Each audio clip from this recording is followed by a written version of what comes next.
May tindahan ka ba? Isa ka rin ba sa nangungonsumisyon sa mga customer mong mahilig mangutang sa'yo pero hindi naman mahilig magbayad? Oh no!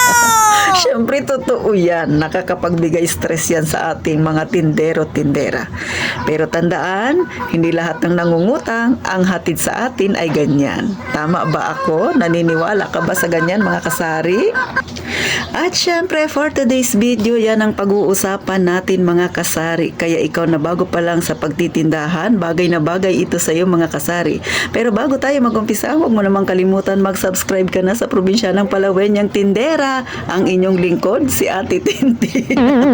At pakilike na rin ang aking video. At syempre, mga kasari, pakishare na rin kung hindi kayo busy. Kaya, umpisahan na natin ang real talk at masaya nating chismis.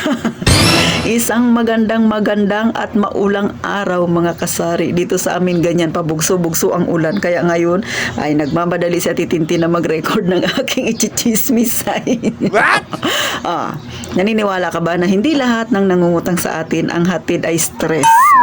Totoo naman, mga kasari, no? Ito hindi sa ipinagtatanggol ko yung mga customer nating mga palautang.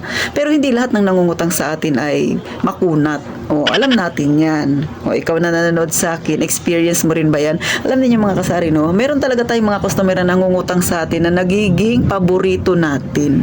Bakit? Katulad ako, may chismis ko lang sa inyo. Meron ditong border si mother, no? Mga ilang buwan na rin siya dito sa nagbo-board. Malapit na siguro mga 9 na buwan, mga kasari, no?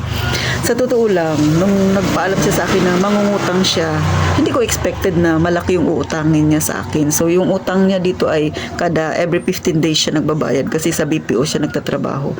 So, dati, mga kasari, nagulat ako kasi yung unang utang niya sa akin umabot ng 2,000. Then, another 15 days, umabot na ng 3,000. So, medyo kinakabahan ako kasi hindi birong halaga yan para sa akin na ang pamumuhay ay nasa masa. Kung mayaman tayo, yung 3,000, wala lang yan sa atin. Pero kung kayo ay kagaya ng kay Tintin, ang buhay ninyo ay nasa masa, may maliit na tindahan at dito iniasa lahat, ay medyo kabado ka. Paano kung hindi yan magbayad? Malaki-laking halaga yan, mga kasari. Pero sa totoo lang, no, alam nyo ba na isa siya sa nakatulong sa akin bakit mas malakas bumenta ang aking tindahan at saka mas nakakapag-ipon ako, mas hindi ko iniintindi yung bayarin ko? O bakit? Ano ba ang tulong na nagawa niya sa akin? Nangungutang nga siya sa akin. Ay syempre, mas malaki yung tinutubo ko. Alam niyo, mga kasari, no, sa kinukuha niya dito sa akin, itlog, hotdog, kanton, kinukuha niya sa tindahan ko, pinapaluto niya sa akin. Syempre, another charge na naman yun pag nagluluto ako sa kanya kasi gumagamit ako ng gasol at saka tinitimplahan ko yung ibang pinapaluto niya. Na dito niya rin kinukuha sa aking tindahan. Kaya, doble kickback sa Ate Tintin. So, sa loob ng 15 days, mga kasari, dati 3,000 lang na utang niya, pero ngayon, alam niyo ba, sa 15 days, umabot na ng 4,500 ang nauutang niya dahil dito niya lahat kinukuha sa akin. Ang kagandahan lang sa kanya, mga kasari, no, pagkasahod niya, hindi pa umiinit sa pitaka niya, nagbabayad na siya kaagad. So, kung kayo yung nasa kalagayan ko, sino naman ang hindi matutuwa sa ganyan na nangungutang sa atin? O, diba? Akalain nyo sa loob ng isang buwan, mga kasari, hindi bababa ng 8 hanggang 9,000 ang binabayaran niya sa akin. Take note, utang niya yun. Di ba? Kung wala kang, sa totoo lang, no, pagka ganyan yung customer mo, kailangan mo talaga magpaluwal kasi medyo malaki. Sa 15 days, babayaran niya sa akin 4,500. Hindi bababa ng 3,000 ang nauutang niya. 3,000 hanggang 4,500 ang kanyang nauutang. No? Sa loob ng 15 days. So, sa isang buwan, 8,000 to 9,000 mga kasari yung nauutang niya. Alam niyo ba, na sa mga nakukuha niya sa akin, dyan din ako kumukuha sa kanya ng pambayad ng tubig, ilaw, wifi, at kung ano-ano pa, mga kasari. So, malaking tulong. Kasi kung ang isang buwan niya, sabihin na natin magbabayad siya sa akin ng 8,000 or 8,500. Ang kuryente ko nasa 1,500. Ang tubig ang ilaw ko na ang tubig ko ay nagbabayad ako ng 300 above minimum kasi naawa ko kay mother. Ang wifi ko ay nasa 200. So, pagkain ko pa. Yung natitira doon sa binabayad niya sa akin, mga kasari, idinadagdag ko yan sa savings ko. Kaya nga sabi ko kay mother ko, alam mo, may nangungutang sa akin na yan na borders mo. Sabi ko sa kanya, napipilitan akong mag-ipon dahil sa kanya. Syempre, mangungutang siya sa akin. So, nakatenga yung aking pera sa kanya. Pero nakakatuwa lang, mga kasari. Sabi ko nga sa inyo, doble kickback sa Ate Tintin. Kasi nga, syempre tumubo na ako sa aking paninda kasi nangutang siya. Pag pinaluto niya sa akin yun, may another charge pa ako. So, nakakatuwa lang kasi natutulungan ko siya, natutulungan niya rin ako mga kasari. So, yung utang niya na yan mga kasari, nakakatabi ako dyan. Dyan ako nakakakuha ng panghulog ko sa Life Bank, which is matatapos ako ngayong katapusan ng September. O, di ba? O, hindi ako nahihiya na minsan niya na may utang naman talaga ako. So, ang binabayaran ko ay nasa 500 or 600 yata. So, may mga savings pa mga kasari. Pero gaya ng sabi ko, no, magtigil na ako. Last na ito. Rinyo ko. Sa Life Bank mga kasari. Kasi, syempre, pagka hindi mo naman na ganun kakailangan ng pera, bakit ka pa mangungutang? So, yun yung sa akin. Tapusin ko na lang talaga yung isang term na to mga kasari. So, ganun po yung epekto sa akin nung aking pinautang. Pero, syempre, tandaan natin na hindi lahat ng nangungutang sa atin ay dapat nating pautangin. O, nagkataon lang na naging maayos yung aking pinautang. Kaya kung ikaw bago sa pagtitindahan at may gustong mangutang sa'yo, piliin mong maigi. At kung hindi ka sigurado, maglagay ka ng boundaries. Kasi baka mamaya, ay, baka isipin ninyo, ito ang pinautang ninyo, kagaya ng ugali sa pinautang ko. Ay paano kung hindi? O tapos utangan kayo ng 3,000, 4,000 bago biglang naglaho. O diba? So baka maging kasalanan ko pa.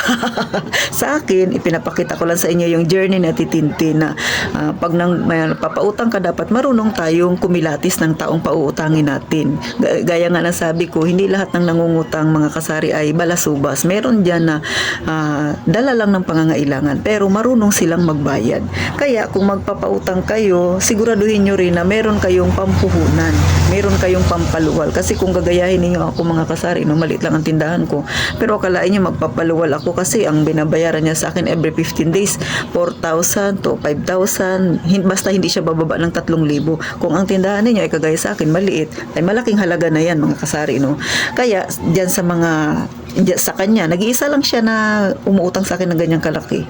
Diyan ako nakakakuha ng pang-savings ko. Mas marami ako na idadagdag mga kasari. At sabihin ko nga sa inyo, kaya rin ako nakabili ng cellphone dahil di sa kanya, no. Yung nakuha ko na pera ay unti-unti na ibabalik ko rin doon sa nahiram ko sa savings ko. Kaya mga kasari, hindi lahat ng nangungutang sa atin ay huhusgahan din natin na hindi ko yan pautangin kasi baka may mabroke ako. Hindi lahat. Pero mga kasari, piliin. Pakiramdaman ng maigi. Nasa sa inyo pa rin naman ang desisyon. Gaya nga ng sabi ko, journey ko itong mga kasari, no. Nasa sa inyo rin yan. Pero alam ko ikaw na nanonood, may sarili ka ring kwento ukol sa iyong mangungutang na customer.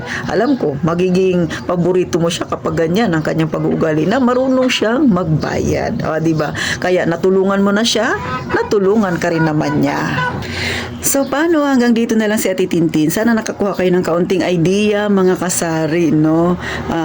Hindi naman talaga lahat ng mangungutang ay balasubas. Pero, mag-ingat pa rin. Kasi baka madali kayo. Tandaan ninyo, ang mga nangungutang ay may mga dalawang mukha rin yan. Minsan, maganda magbayad. Kumbaga, paasahin ka, kukunin ang loob mo, mga ilang buwan, balasubas na pala.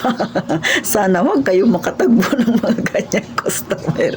So, paano? Hanggang dito na lang ang inyong palawenyang tindera, mga kasari. Kunin ninyo yung sa tingin ninyo na naipayo ko ay applicable sa inyo. Pag hindi, huwag nyo syempreng gayahin. So, mga kasari ha, huwag nyo kalimutang mag-subscribe na sa inyong palawenyang tindera. At syempre, gaya nga lang palagi kong sinasabi, abay, mag-iingat tayong palagi, mga kasari.